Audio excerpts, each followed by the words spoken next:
ಬನಹಟ್ಟಿ, ಕರವೇ ನಾಯಕಿ ಆರ್ಭಟ, ಆಂಗ್ಲ ನಾಮಫಲಕಗಳು ಧೂಳೀಪಟ. ಕಾಯ್ದೆ ಪ್ರಕಾರ 60% ಕನ್ನಡದಲ್ಲಿ ನಾಮಫಲಕ ಹಾಕುವಂತೆ ಆಂಗ್ಲ ನಾಮಫಲಕಗಳನ್ನು ತೆರವುಗೊಳಿಸಿದ ಕರ್ನಾಟಕ ರಕ್ಷಣಾ ವೇದಿಕೆ ನಾಯಕಿ ರಾಜೇಶ್ವರಿ ಹಿರೇಮಠ, ನವೆಂಬರ್ 1ನೇ ತಾರೀಕಿನೊಳಗೆ ಅಂಗಡಿ ಮಾಲೀಕರು ಮತ್ತು ನಗರಸಭೆ ಅಧಿಕಾರಿಗಳು ಬೇರೆ ಭಾಷೆಯ ನಾಮಫಲಕಗಳನ್ನು ತೆರವುಗೊಳಿಸಿ ಕನ್ನಡ ನಾಮಫಲಕ ಅಳವಡಿಸದಿದ್ದರೆ ನಾವೇ ಬಂದು ಕಿತ್ತೆಸೆಯುತ್ತೇವೆ ಎಂದು ಗಡುವು ನೀಡುವ ಮೂಲಕ ಎಚ್ಚರಿಸಿದರು. ವರದಿ ರೂರಲ್ ನ್ಯೂಸ್.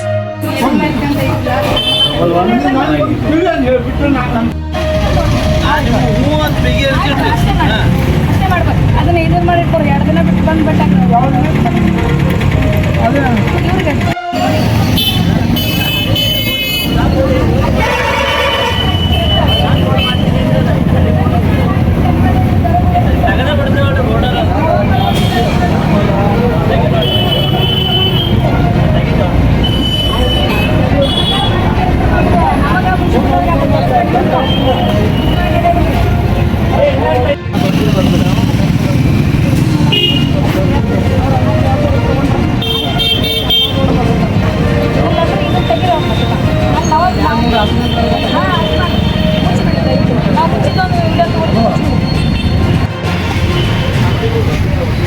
ಟ್ರೈ ಮಾಡಿರಿ,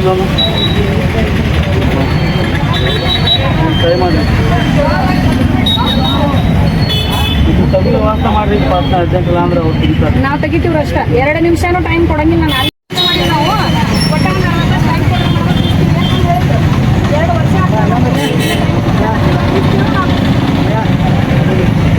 ಒಂದು ನಿಮಿಷ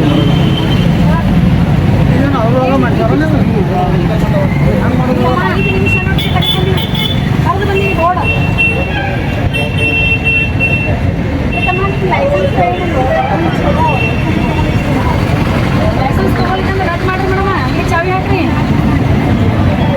ಇಲ್ಲಿ ನೀವು ಸಮಾಧಾನ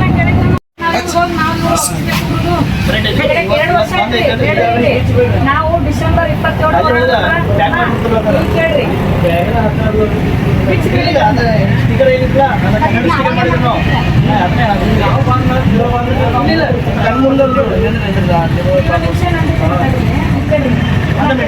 ಕನ್ನಡ 60% ಬಳಸುವಂತ ಹೇಳಕೈತೆ. ನಾವು 2 ವರ್ಷ ನಾ ಡಿಸೆಂಬರ್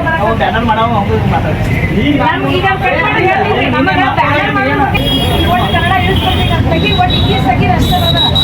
ಇಂಗ್ಲೀಷ್ ತೆಗೀರ ನಾವು 2 ವರ್ಷದಿಂದ ಆಗಿದ್ದೀವಿ. ಇವಾಗ ಕೃಷಿಪಟ್ಟ ಅವ್ರು ನಾವು ಅವ್ರಿಗೆ ಬರೆಯೋದು, ನಾವು ನೋಟಿಸ್ ಕಳಿಸಿ ಅನ್ನೋದು ಪಾಪ ಅವ್ರಿಗೇನು ತಗೊಂಡ್ರಿ. ಅವ್ರು ಮಾಡಿದ್ರು ಏನು ಅನ್ಕೋಬೇಕು ಹೇಳಪ್ಪ. ಇವಾಗ ಬೀಚ್ರಿ ಅಷ್ಟೇ. ಬೀಚ್ರಿ ನೀವು ಆಮೇಲೆ ಮಾಡ್ರಿ. ಈಗ ಬೀಚ್ರಿ ಆಮೇಲೆ ನೀವು ಕಂಡ್ರೆ ಏನಾಗುತ್ತಲ್ಲ.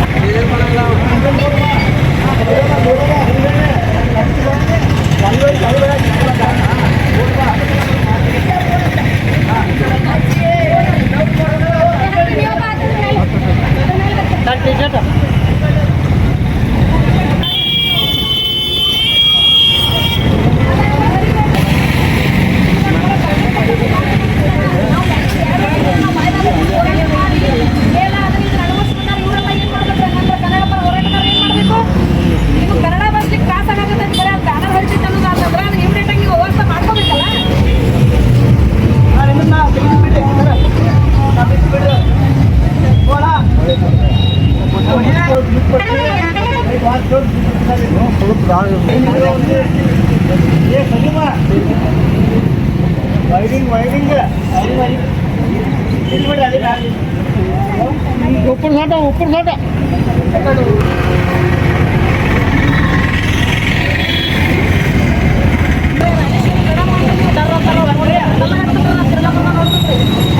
ಜೇಲು ಕಚೇರಿ ಹೊಸಾದಲ್ರಿ ನನಗೆ. ನಾವು ಇದ್ರ ಸಂಬಂಧ ಹೋಗೇ ಬಂದೇವು. ಮಾಡಿ ಸಿದ್ದರಾಮಯ್ಯ ಅವ್ರು ಬಂದಾಗ ಯಾವ್ದಲ್ಲ ಅಣ್ಣ, ಯಾವ್ದು ನಾನು ರಕ್ಷಣಾ ವೇದಿಕೆ ಹೌದಿಲ್ಲ, ಕನ್ನಡ ಬಳಸಕ್ ಹೌದಿಲ್ಲ, ವಾರದಾಗ 2 ಸಲ ಜ್ಯೂಸ್ ಮಾಡಕ್ ಬರ್ತಿಲ್ಲ, ಕನ್ನಡ ಮಾತಾಡ್ತಾನಿಲ್ಲ, ಕನ್ನಡದಾಗ ಬಿಲ್ ಕಿಚ್ಚದ ನೀವು 4 ಗಂಟೆ ತನಕ ನಮ್ಮ ಹುಡುಗರು ಬರ್ತಿಸ್ತಾರೆ. ಅಲ್ಲಿ ಕಷ್ಟ ಮಾಡ್ತೀವಿ. ಅವ್ರ ಪಿಚ್ಚಿ ಒಂದು ಕಣ್ಣಿಗೆ ಬೆಣ್ಣಿ, ಒಂದು ಕಣ್ಣಿಗೆ ಸುಣ್ಣ. ನಾವು ಸಂಘಟನೆದವರು ಸಾಧ್ಯನ ಇಲ್ಲ. ನಾವು ಮಾಡೋದೇ ಇಲ್ಲ. ನಾ ಎಲ್ಲದಕ್ಕೂ ರೆಡಿಯಾಗಿ ಬಂದೀನಿ. ಜೇಲ ಓಕೆ, ಕೇಸ ಸರಿನಾ, ಎಲ್ಲದಕ್ಕೂ ರೆಡಿ ಇದೀನ. ನಾ ಎಲ್ಲದಕ್ಕೂ ರೆಡಿ ಇದೀನಿ. ಅಣ್ಣ ಅಂತ ಹೇಳ್ತಾ ಇದ್ದೀನಿ. ಅವ್ರು ಕಿತ್ತೀನಿ. ನಾ ಕಿಳಿಸ್ಬೇಡ್ರಿ, ಕಿಚ್ಕೊಂಡ್ಬಿಡ್ರಿ. ಬಿಚ್ಚ್ರಿ, ಜಾಸ್ತಿ ಬಿಚ್ಚ್ರಿ. ಇಲ್ಲ ನಾ ಹುಡುಗರು ಹಚ್ಚಿ ಬಿಚ್ಚಿಸ್ತೀನಿ. ಅವ್ರು ಬಿಚ್ಚಾರ 2 ವರ್ಷ ಗಂಟೆ ಕಳಿವಲ್ಲ ನಾವು. ಬಿಚ್ಚಾರ ನಿಮ್ದು ಬಿಚ್ಚಬೇಕು. ರೋಲ್ ನಂಬರ್ ಹಾಕ್ತೈತೆ ಯಾವಾರ ರೋಲ್ ನಂಬರ್ ಹಾಕ್ತೈತೆ. ರೆಡಿ ಅದೀನಿ, ಅದಕ್ಕೆ ಕೊಟ್ಟು ಹಾಕಿಸ್ರಿ. ನವೆಂಬರ್ 1 ರೋಡ್ ಎಲ್ಲ ಅಂಗಡಿ ಹೇಳೋದನ್ನ ಕುಂತಾರ. ನೀವು ಇನ್ನ ನಮ್ಮ ಸರ್ವಿಸ್ ಕೊಡ್ಬೇಕು ಕುಂದ್ರದು